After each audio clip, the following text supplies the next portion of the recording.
not any kind of church father, but as we know very well, there are different eras of the patristic period, and to have translations of the apostolic fathers is pretty major. And when we're talking about apostolic fathers, would it be correct to say those that were closest to the time of the apostles in Christ?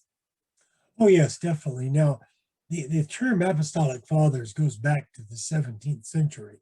So back in their own time, like Ignatius of Antioch, I mean, they didn't, there was no collection of writings called the Apostolic Fathers.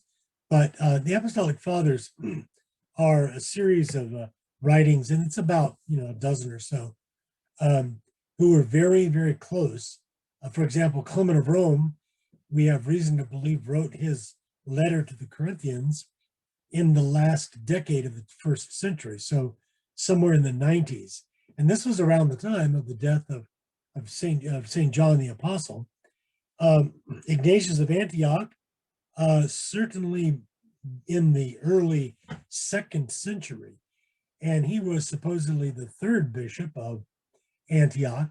So Peter was the first bishop, then there was another one, and then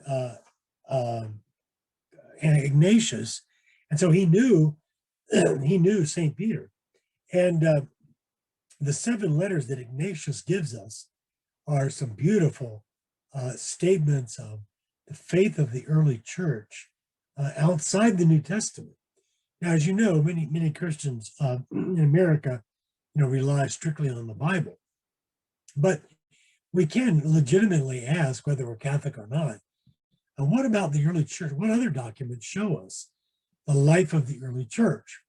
And these letters of St. Ignatius of Antioch give a very a clear picture of what life was like during that time, as does Clement of Rome and the Didache, which is another very interesting story about how that came about.